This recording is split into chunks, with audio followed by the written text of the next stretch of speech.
நேயர்கள் அனைவருக்கும் வணக்கம். வெண்முரசு நீர்க்கோலம் அத்தியாயம் 42. தனிநகை. விராடபுரியின் அரண்மனையில் திரௌபதிக்கு தனியறை ஒன்று ஒதுக்கப்பட்டது.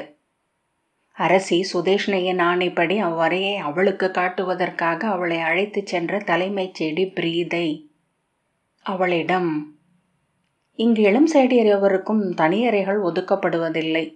அவர்கள் பொது கூடங்களில்தான் அந்தியுறங்க வேண்டும் என்பது ஆணை என்றாள். திரௌபதி திரும்பி அவளை பார்க்கவில்லை. அவள் மெல்லிய சிரிப்பொலியுடன், எவள் எங்கு எவருடன் சென்றிருக்கிறாள் என்ற கணக்கை தலைமைச் செடி எடுக்க வேண்டும் அல்லவா? அதற்கு உகந்த வழி அதுவே அன்றே தனியறைகள் தோறும் சென்று கதவை தட்டவா முடியும் என்றாள். திரௌபதி அவளை நோக்காமலேயே நடந்தாள். எதையோ மிதித்து குழப்புவது போன்ற காலடிகளுடன் ததும்பும் தடித்த வெண்ணிற உடலை உந்தி உந்தி நடந்தாள் பிரீதை.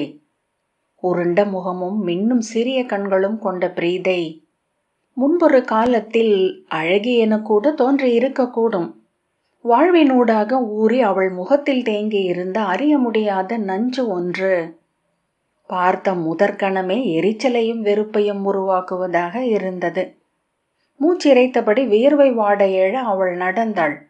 அவள் மூச்சில் வெந்த ஊனின் கெடு மனம் இருந்தது. இந்த அறையில் முன்பு நான் தான் தங்கியிருந்தேன். என்னை அடுமனை கூடத்தின் தலைவியாக அமர்த்திய போது இங்கிருந்து ஒழிந்து சென்றேன். அதிலிருந்து இங்கு எவரும் தங்குவதில்லை. உள்ளே பெட்டிகள்தான் இருந்தன. அரசி ஆணையிட்டதனால் இதை தூய்மை செய்ய சொன்னேன் என்று சொல்லி அவள் நீண்ட மூவெட்டு தாழ்கோளால் அதன் பூட்டை திறந்தாள். மும்முறை சுழற்றி உள்ளே தாழ் விலகும் ஒலியை கேட்ட பின் கதவை தள்ளி திறந்து, குனிந்து வர வேண்டும், தலை மேலே முட்டக்கூடும் என்று சொல்லி உள்ளே சென்றாள். திரௌபதி மிகவும் குனிய வேண்டியிருந்தது. மிகச் சிறிய அறை. இரு கைகளையும் விரித்தால் இரு சுவர்களையும் தொட முடியும் என்று தோன்றியது. சிறிய ஒரு சாளரம் மட்டுமே இருந்தது. கைகளை தூக்கினால் மச்சுப்பலகை முட்டியது. முழங்கால் அளவு உயரம் கொண்ட சிறிய மஞ்சம் ஒன்று அறையில் போடப்பட்டிருந்தது. அந்த மஞ்சம் அளவுக்கே இடம் எஞ்சி இருந்தது. இங்கு ஒரு பெரிய மரப்பெட்டி உள்ளது. உங்கள் பொருட்களை வைத்து கொள்ளலாம். அதை மூடி தரையில் அமர்ந்து பெட்டி மேல் ஓலைகளை வைத்து எழுதவும் செய்யலாம் என்று பிரீதை சொன்னாள். நீங்கள் ஓலைகளில் எழுதுவதை விரும்புவீர்கள் என்று அரசி என்னிடம் சொன்னார். மீண்டும் அந்த சிரிப்பு. அது வெறும் ஒலியாகவே அவளிடமிருந்து எழுந்தது. முகத்திலும் கண்களிலும் அச்சிரிப்பு தெரியவில்லை. மலரையோ கணையாழியையோ அனுப்புவதை விட ஓர் ஓலையில் 2 வரி எழுதி அனுப்பினால் ஆண்கள் பெரிதும் மகிழ்கிறார்கள். நூல் பயிலாதவர்களுக்கு கூட கற்ற பெண் ஒருத்தியுடன் கூடுவது பெருமிதத்தை அளிக்கிறது என்றாள். அடுமனை சேடியரில் கூட எழுத தெரிந்தவளுக்கு மதிப்பு மிகுதி. இங்கே அனித்தை என்று ஒருத்தி இருந்தாள். காவியம் கற்றவள் என்பார்கள். புரவி சூதன் ஒருவனுடன் சென்றாள். அவன் அவளை அயலூர் விடுதியில் கைவிட்டு விட்டு சென்றான் என்றார்கள். திரௌபதி அவளை நோக்கி திரும்பி, என்னுடைய மரவுரிகளும் தலையணைகளும் எங்கே என்றாள். அவள் தடுமாறி, அங்கே வெளியே என்றாள். நேருக்கு நேர் வெளி நோக்கி பேசுவது அவளை நிலைக்குலையச் செய்கிறது என்பதை திரௌபதி முன்னரே கண்டிருந்தாள். பிறரில் அவள் எழுப்பும் வெறுப்பும் கசப்பும் அவள் தனக்கு சுற்றும் போட்டு கொண்டிருக்கும் அரண். அவற்றை எடுத்துக்கொண்டு வந்து இந்த மஞ்சத்தில் வை என்று திரௌபதி ஆணையிட்டாள். அறியாது அவ்வாறே என்று பின் பிரீதை சட்டென்று முகம் சிவந்து விழிகள் எரிய, சேடியர் தங்கள் பணிகளை தாங்களே தான் செய்து கொள்ள வேண்டும் என்றாள். நன்று, இப்பணிகளை செய்ய பிரிதொரு சேடியை அனுப்பும்படி நான் அரசியிடம் சொல்கிறேன் என்றாள் திரௌபதி. பிரீதை தடுமாறி, இல்லை, நான் அவ்வாறு சொல்லவில்லை, இதோ எடுத்துக்கொண்டு வருகிறேன் என்று சொல்லி வெளியே சென்றாள். அங்கு அவள் பிரிதொரு சேடியை நோக்கி, யாரடி, அங்கு என்ன செய்கிறாய்? இந்த மரவுரிகளையும் தலையணைகளையும் எடுத்து உள்ளே வைக்க வேண்டுமென்று உன்னிடம் பலமுறை சொல்லி இருந்தேன் அல்லவா? எழுதி தந்தால்தான் செய்வீர்களோ? சவுக்கின் சுவை என்ன என்று உங்கள் தோள்களுக்கு இன்னும் தெரியவில்லை. நான் எப்போதும் இதே போல பொறுமையாக இருக்க மாட்டேன் என்று கூச்சலிட்டது கேட்டது. மாநிற உடலும் நீண்ட முகமும் பெரிய கண்களும் கொண்ட சேடி பெண் ஒருத்தி மரவுரிகளையும் தலையணையையும் உள்ளே எடுத்து கொண்டு வந்து மர உரிகளை சீராக விரித்து அவற்றில் தலையணையை வைத்தாள். திரௌபதி மரப்பெட்டி மேல் அமர்ந்து சாளரம் வழியாக வெளியே பார்த்து கொண்டிருந்தாள். முதற்கணம் மிகச் சிறிதென்று தோன்றிய அவரை விரிந்து கொண்டிருந்தது. அவளுக்கு மட்டுமேயான ஒரு சிறிய இடம், அலைவிரிவில் ஓர் ஓடம் போல. மர உரிகளை விரித்து முடித்து நிமிர்ந்து நின்ற இளம் சேடி தாழ்ந்த குரலில், பிரிதேதாவது என்றாள். திரௌபதி திரும்பி பார்த்து, உன் பெயர் என்ன என்றாள். அவள் முகம் சிவந்து விழி தாழ்த்தி மெல்லிய குரலில், சுபாஷினி என்றாள். நான் சூதப்பெண், இங்குதான் பிறந்து வளர்ந்தேன். திரௌபதி, இசை கற்றிருக்கிறாயா என்று கேட்டாள். இல்லை, நாங்கள் அடுமனையாளர்கள் என்று அவள் சொன்னாள். என் அன்னை இங்குதான் பணியாற்றினாள். சென்ற ஆண்டு வயிற்றுச்சூளை நோயால் உயிர் துறந்தாள். தந்தை எவரென்று அவள் என்னிடம் சொன்னதில்லை. திரௌபதி, உன் குரல் நன்று, நீ பாட்டு கற்றிருக்கலாம் என்றாள். இங்கு அதற்கெல்லாம் பொழுதே இல்லை என்றாள் சுபாஷினி. அவள் செல்லலாம் என திரௌபதி விழிகாட்டி சாளரத்தை நோக்கினாள். அவள் அங்கேயே நிற்பதை விழி முனையால் கண்டு புருவத்தை தூக்கினாள். அவள் தயங்கி, ஒன்று சொல்லவா என்றாள். சொல் என்றாள் திரௌபதி புன்னகையுடன். தாங்கள் சூத பெண் அல்ல, சத்திரிய பெண். சூத பெண்களுக்கு இவ்வாறு ஆணையிட முடியாது. தாங்கள் எங்கோ அரசொன்றை ஆண்டவர், அரியணை அமர்ந்தவர். அதை இங்கு அனைவருமே பேசிக் கொண்டிருக்கிறார்கள் என்றாள். நன்று என்று திரௌபதி புன்னகைத்தாள். தாங்கள் யார் என்று நான் கேட்கப் போவதில்லை. கேட்கக்கூடாதென்று பேரரசியின் ஆணை என்றார்கள் என்று சுபாஷினி சொன்னாள். ஆனால் என்ற பின் சொல் நிறுத்தி திரும்பி செல்ல முயன்றாள். சொல் என்ன என்றாள் திரௌபதி. ஒன்றுமில்லை என்றாள் அவள். சொல், என்ன சொல்ல வந்தாய் என்றாள் திரௌபதி. தாங்கள் ஏதோ மாற்றுரு கொண்டு இங்கு வந்திருக்கிறீர்கள். மாற்றுருவே ஆனாலும் எங்கள் கூட்டத்தில் ஒருவர் இவ்வண்ணம் பேரரசியரின் தோற்றத்துடனும் நிமிர்வுடனும் இருப்பது மிக பெரிய உவகை அளிக்கிறது என்றாள். ஏன் என்றாள் திரௌபதி நாண புன்னகையுடன். தனியறையில் அமர்ந்து பகற்கனவு காணும்போது தங்களைப் போல நானும் ஆவதாக கற்பனை செய்து கொள்ளலாம் அல்லவா என்று அவள் சொன்னாள். அவ்விளமையின் தூய சிரிப்பு திரௌபதியை மலர வைத்தது. அருகே வா என்றாள். அவள் கால் உழற்றி தயங்கி சிறுமியைப் போல அருகே சென்றதும் அவள் கைகளை பற்றி இழுத்து அருகணைத்து, உனக்கு என்ன வயதாகிறது என்றாள் திரௌபதி. 16 என்றாள் சுபாஷினி. கனவுகள் காணும் வயது. கனவு காண்பதில் பிழையொன்றுமில்லை. குற்ற உணர்வோ நாணமோ கொண்டு அதை கட்டுப்படுத்த வேண்டியதில்லை. உன் வயதில் நானும் மிக பெரிய கனவுகளை கண்டேன். இன்று எண்ணுகையில் அக்கனவுகளுக்கு நடைமுறை பொருள் என்று ஏதுமில்லை என்று தோன்றுகிறது. அக்கனவுகள் அளித்த இன்பம் மட்டுமே அவற்றின் பயன் என்றாள் திரௌபதி. அவள், தாங்கள் கண்ட கனவுகள் எதுவும் நிறைவேறவில்லையா என்றாள். திரௌபதி புன்னகையுடன், கனவுகள் முழுக்க நிறைவேறும் வாழ்க்கை தேவர்களுக்கும் அமைவதில்லை. என் கனவுகளில் ஒரு பகுதி நிறைவேறியது.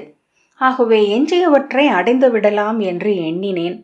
இப்போது கனவுகளை துரத்துவதைப் போல் வாழ்க்கையை வீணடிப்பது பிரிதொன்றில்லை என்று தோன்றுகிறது.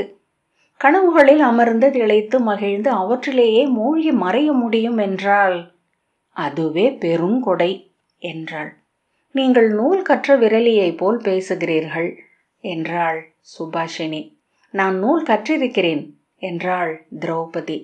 வெளியே பிரீதை, ஏய் சுண்டலி, அங்கே என்ன செய்கிறாய்? உன்னிடம் நான் சொன்னதென்ன என்று குரல் எழுப்பினாள். ஐயோ, நான் செல்ல வேண்டும் என்ற சுபாஷினி புன்னகையுடன், சுண்டலி என்பது நான்தான், என் முகம் கூறியது என்கிறார்கள் என்றாள். சிறிய வாயிலுக்கு அப்பால் பிரீதை தோன்றினாள். திரௌபதியின் கைகளை உதறி பின்னால் நகர்ந்த சுபாஷினி, நான் இவர்களிடம் என்று ஏதோ சொல்லத் தொடங்க அவள், உன் தோலை உரிக்காமல் இன்று விடப்போவதில்லை. ஒரு நாழிகையாக ஒரு வேலையை செய்கிறாயா? வா, வாடி என்றாள். திரௌபதி பிரீதையிடம், உள்ளே வா என்றாள். யாரிடம் சொல்கிறாய்? என்னிடமா என்றாள் அவள். உன்னிடம்தான், உள்ளே வா என்றாள் திரௌபதி. அவள் முகம் சிவக்க மூச்சு சீர, நான் இங்கே சேடியர் தலைவி. நான் என பேசத் தொடங்க, உள்ளே வா என்றாள் திரௌபதி. அவள் கண்ணறியா சரடொன்றால் இழுக்கப்பட்டது போல உள்ளே வந்ததும், உன்னிடம் ஒரு சொல் தனியாக நான் சொல்ல வேண்டும் என்றாள் திரௌபதி. என்ன சொல்லப் போகிறாய் என்று பிரீதை படபடப்புடன் கேட்டாள். அவள் உடலே சிவந்து வியர்வை பொடித்தது. என்ன சொல்லப் போகிறாய்? நான் யார் என்று அறிவாயா என்றாள். அறிந்த பின்தான் இதை சொல்கிறேன். இனி எனக்கு எதிராகவோ எனக்கு வேண்டியவர்களுக்கு எதிராகவோ ஓர் எண்ணம் உன் உள்ளத்தில் எழுந்ததென்று நான் அறிந்தால் உன் கழுத்தில் குருவாளை பாய்ச்ச தயங்க மாட்டேன். என்னால் அது மிக எளிதாக இயலும் என்பதை நான் சொல்ல வேண்டியதில்லை என்றாள் திரௌபதி. பிரீதை இரு கைகளும் தளர்ந்து தொடைமேல் உரசி விழ தொங்கிய முலைச்சுமைகள் எழுந்தமைய நான் இங்கு என்று தடுமாறினாள். இனி இந்த அகத்தளம் முழுவதும் என் ஆணைகள் மட்டுமே செல்லும். மறு சொல் எடுக்கவோ எண்ணவோ எவருக்கும் ஒப்புதல் இல்லை. அவ்வாறு என் சொல் கடந்து செல்லும் எவரும் இங்கு உயிர் வாழ மாட்டார்கள் என்றாள் திரௌபதி. அவள் விழிகளை கூர்ந்து நோக்கி, ஏனெனில் 5 கந்தர்வர்களால் காக்கப்படும் பெண் நான். உனது அத்தனை கருவு செயல்களையும் நன்கு அறிந்தவள். இனி அறிய வேண்டுவதும் ஏதேனும் இருந்தால் ஓரிரவுக்குள் என்னால் அறியவும் இயலும் என்றாள் திரௌபதி.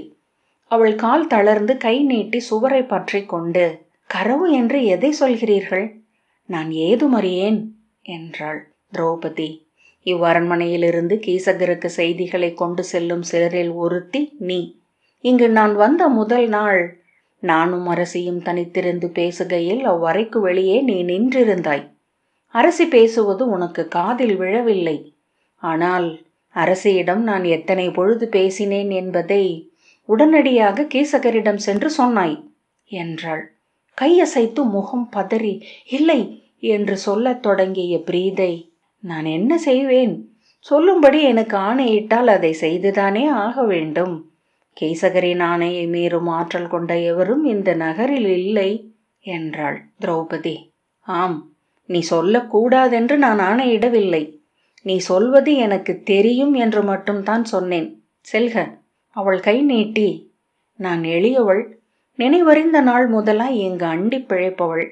எவருக்கும் உளமறிந்து எந்த தீங்கும் செய்ததில்லை. வாழ்வதின் பொருட்டு எதையோ செய்கிறேன் என்றாள்.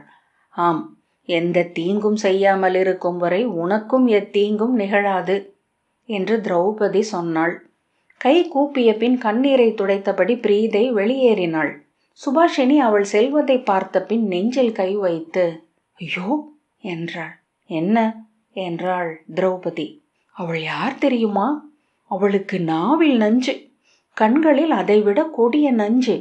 இங்கு இவளை அஞ்சாத பெண்கள் எவருமே இல்லை என்றாள். இனி அஞ்ச வேண்டியதில்லை என்றாள் திரௌபதி. ஆம், நான் உங்கள் கண்களில் பட்டுவிட்டேன். இனி எதையும் நான் அஞ்ச வேண்டியதில்லை என்று சுபாஷினி சொன்னாள். பிறகு தாழ்ந்த குரலில், மெய்யாகவா என்றாள். என்ன என்றாள் திரௌபதி. 5 கந்தர்வர்கள் இருக்கிறார்களா என்றாள். ஆம், 5 பேர். நான் 5 கந்தர்வர்களை மணந்தவள் என்றாள். அவள் மேலும் குரல் தாழ, எங்கிருக்கிறார்கள் என்றாள். கண்களில் சிரிப்புடன், இங்கு என்றாள் திரௌபதி. அவள் கழுத்திலும் தோளிலும் மேய்ப்பு எழுந்தது. அழுவது போன்ற குரலில், இங்கென்றால் என்றாள். இந்த அறைக்குள் என்றாள் திரௌபதி. இந்த அறைக்குள்ளா என்று அவள் அறியாது பின்னடைந்தாள். அஞ்ச வேண்டியதில்லை. அவர்கள் உன்னை பார்ப்பார்கள். உன்னால் அவர்களை பார்க்க இயலாது என்றாள் திரௌபதி. அவள் நீள் மூச்சு விட்டாள். பிறகு, போய்தானே என்றாள். மெய் என்று திரௌபதி சொன்னாள். நான் யானை மேல் ஏறியதை நீ சாளரத்தின் அருகே நின்று பார்த்தாய் அல்லவா? ஐயோ இல்லை என்றாள். நீ ஒரு தூணை பற்றி கொண்டு நின்று பார்த்தாய். நான் பிரீதையுடன் வரும்போது எங்களுக்கு பின்னால் வந்தாய். வரும்போது ஓசை கேட்காமல் இருக்க சிலம்புகளை கழற்றி மடியில் கட்டி கொண்டாய். இப்போது அவை மடியில் உள்ளன. வெண்கலச் சிலம்புகள், உன் அன்னைக்குரியவை. ஐயோ என கன்னத்தில் கை வைத்து வியந்தாள்.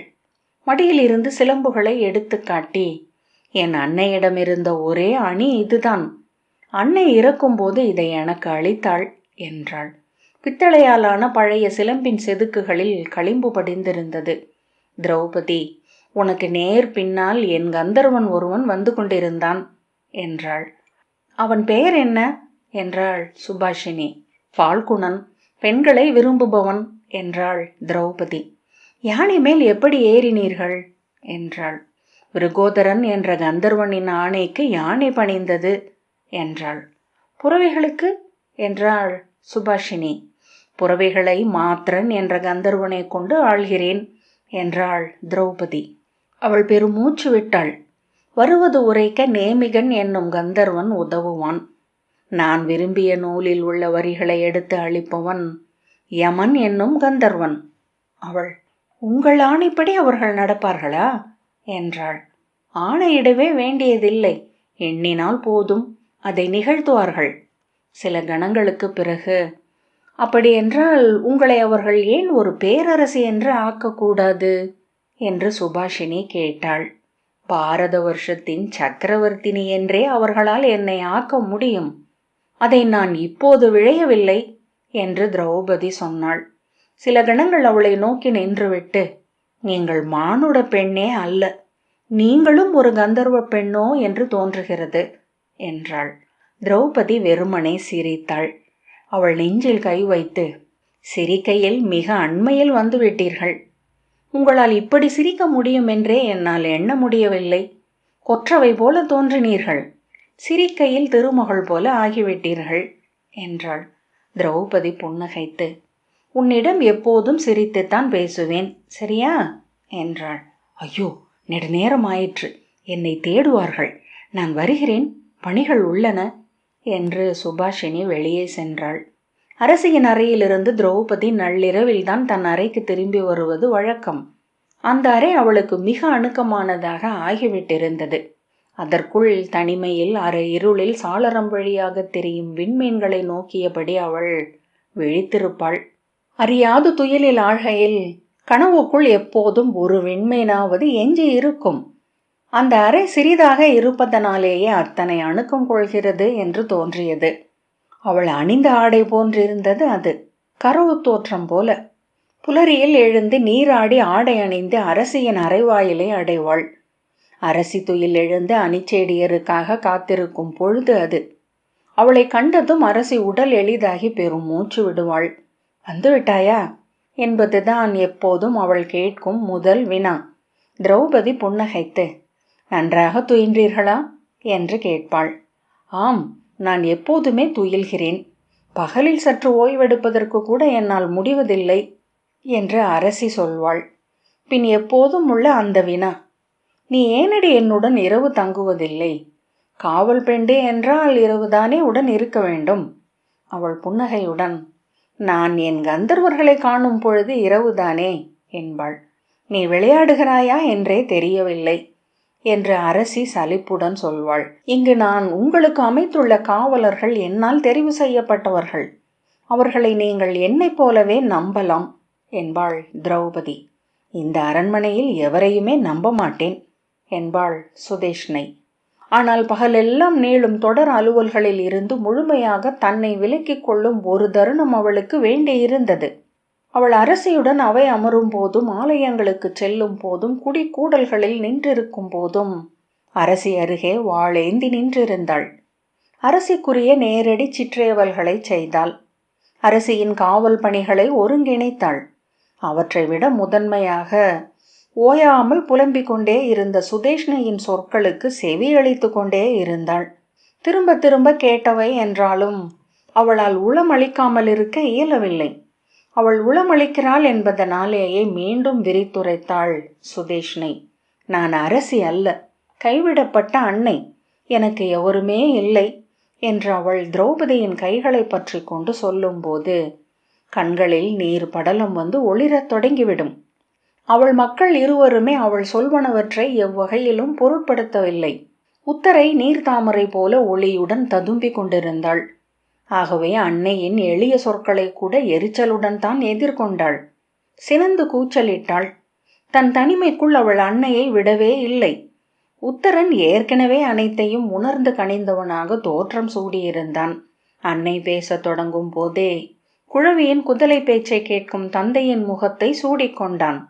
எளிய நகையாட்டுடனும் இனிய அணைப்புடனும் அவள் சொல்வதை கேட்ட பின் அதை அக்கணமே தவிர்த்துவிட்டு சென்றான். அரசி அரசரை சந்திப்பதே மிக அரிதாக இருந்தது. ஆகவே அவள் எப்போதும் திரௌபதியிடம்தான் பேசிக்கொண்டே இருந்தாள். அந்த ஆணிலியிடம் ஏதோ ஒரு மாயம் இருக்கிறது சைரந்திரி. என்னால் அது என்ன என்று சொல்லக்கூடவில்லை. அவளை தொலைவில் பார்க்கையில் நிமிர்வுள்ள ஆண்மகன் என்றே தோன்றுகிறது. அணுகி வரும் தோறும் பெண் என்றாகி பேரழகியாக மாறி நிற்கிறாள். அவள் நடனமாடுவதை ஒரு நாள் அவள் அறியாமல் நோக்கினேன். என்னதான் கற்பிக்கிறாள் என்று பார்க்க வேண்டுமே. என்னை அழைத்துச் செல் என்று உத்தரையின் அணிச்சேடியிடம் சொன்னேன். பக்கத்து அறையில் இருந்த சாளரம் வழியாக நோக்கினேன். சொல்லாமல் இருக்க முடியவில்லை. நான் எல்லாவற்றையும் மறந்துவிட்டேன். கேகயத்தில் வாழ்ந்த என் கன்னி நாட்களுக்கே சென்று விட்டேன். என் உளம் நிறைந்த ஆண் ஒருவனுடன் இளங்காட்டில் நடனமிட்டு கொண்டிருந்தேன். நீள் மூச்சுடன். எனக்கு அவ்வண்ணம் ஆண்கள் இருந்தனர். நானும் எத்தனையோ கதைகளை கேட்டு வளர்ந்தவள். அவனுக்கு முகமோ உடலோ இல்லை. அவன் இறுதி வரை ஓர் உடலென என் முன் வரவே இல்லை. ஆனால் ஒருபோதும் என்னுள் இருந்து அவன் விலகியதும் இல்லை என்றாள் சுதேஷ்ணை. இந்த ஆணிலி அக்கனவுகளை எழுப்புகிறாள். தன்னை சூழ்ந்திருந்த அனைத்தையும் உடன் நடனமிடச் செய்கிறாள். மானுடர் மட்டுமல்ல, தூண்களும் கூட அவளுடன் ஆடுவதை கண்டேன். அவ்வாறு ஆட எளிய மானுடரால் இயலாது. அவள் உடல் புல்நுனியில் நின்றிருக்கும் பனித்துளியின் வானம் என நிலை கொண்டு பெருகி இருக்கிறது என்று ஒரு விரலி என்னிடம் சொன்னாள். மெய். அவள் எதை கற்பிக்கிறாள் என்று நான் கேட்டேன். அதற்கு இவ்வுலகத்தில் உள்ள அனைத்தையும் தான் என்கிறாள் உத்தரை. சினம் கொண்டு இவ்வுலகில் உள்ள அனைத்தையும் என்றால் அரசு சூழ்தலையுமா என்று நான் கேட்டேன். ஆம் அன்னையே, அதையும் தான் என்றாள். அது மெய் என்று நானே தெரிந்து கொண்டேன். உத்தரை புறவி ஏறுவதும் யானை ஏறுவதும் முழுமையாக மாறிவிட்டன. முன்பெல்லாம் இருவர் புறவி கடிவாளத்தையும் சேனத்தையும் பற்றி கொள்ள இருமுறை துள்ளி 3ஆம் முறை கால் தூக்கி வைப்பாள். சென்ற நாளில் பார்த்தேன். பட்டாம்பூச்சி எழுந்து மலர் மேல் அமர்வது போல புறவி ஏறினாள். யானை மேல் அமர்ந்திருக்கையில் முகிலில் ஊர்பவள் போல் இருக்கிறாள். அவள் வாளேந்தி சுழற்றுவதை பற்றி சேடி சொன்னாள் என்று சென்று பார்த்தேன்.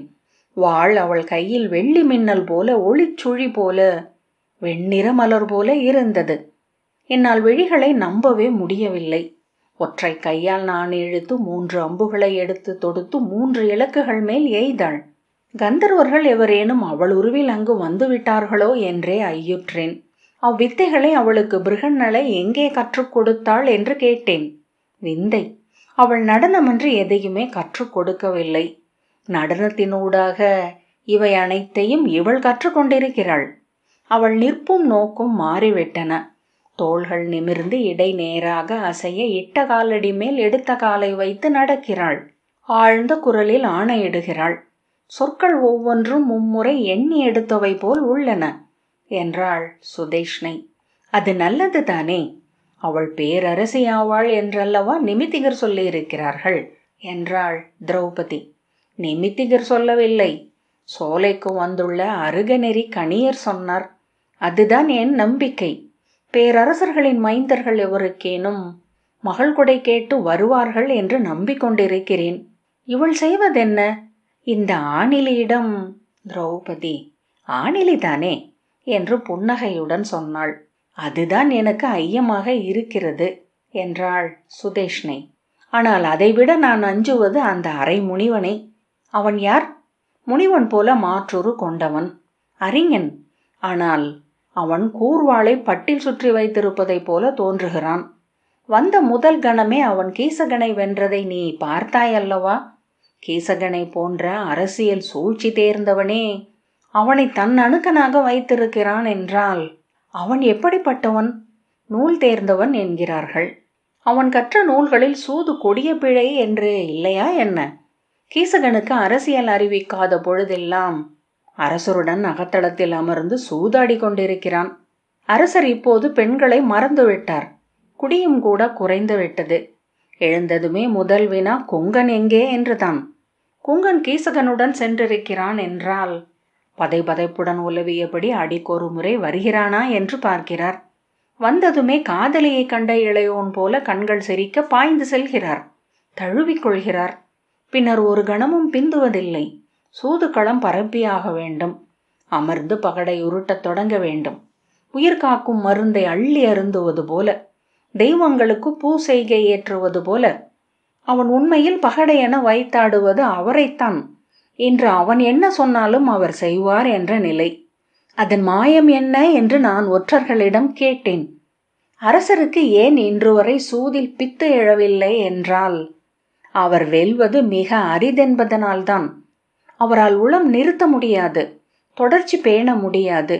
குடியால் நனைந்து ஊறிய சித்தம். அதை நீருக்குள் மூழ்கி நுரை எழுப்பும் பெருவாய் தவளை என்று அவைச்சூதர் காமர் சொன்னார் ஒரு முறை. அவனுடன் ஆடத் தொடங்கிய அன்றே ஒரு முறை அவர் வென்றார். அது அவன் விட்டு கொடுத்து வென்றதும் அல்ல. மிக தற்செயலாக கூறிய நகர் ஒன்றை அவர் நடத்தினார். அத்தருணத்தை பயன்படுத்தி கொண்டான் அவன். அவரை வெல்ல விட்டான். தன்னால் மிக கூறிய நகர்வை நடத்த முடியும் என அவரை நம்ப வைத்தான். பற்றி கொண்டு விட்டார். அதன் பின் வெற்றி எப்போதும் அவர் அருகே இருக்கும்படி பார்த்து கொள்கிறான். எளிதில் அதை அழிப்பதில்லை. ஆனால் அது கையெட்டினால் தொட்டுவிடக்கூடியதென்றும் காட்டிக்கொண்டிருக்கிறான். பறவைகளின் ஆடல் அது. அருகே நின்றிருக்கும். பற்ற முயன்றால் பறக்கும். விழி விலக்கினால் வந்து தோளில் அமரும். பெண்களின் வித்தையும் அதுதானே. அவரை அவன் பித்தனாக்கி தன் ஆட்டக்களத்தில் நிறுத்தியிருக்கிறான் என்ற சுதேஷ்னை பெருமூச்சுடன் நான் உத்தரனிடம்தான் சொல்லிக் கொண்டிருந்தேன் இதையெல்லாம்.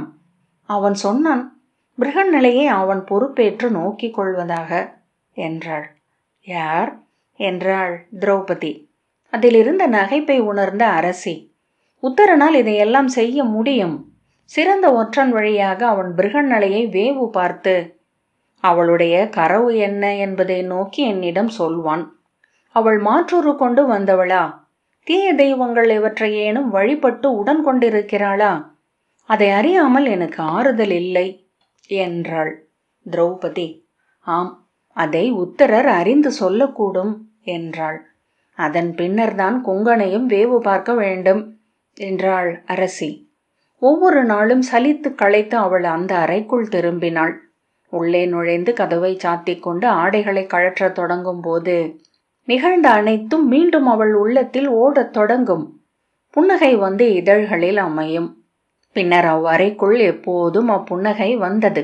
அறைக்குள் அப்புன்னகையை விட்டுவிட்டு காலையில் கிளம்பி சென்றாள். அதன் கதவை திறக்கையில் அப்புன்னகை தாவி வந்து அவளை தழுவி கொண்டது. நீர்க்கோலம் 42வது அத்தியாயம் இத்துடன் நிறைவு பெற்றது. நன்றி.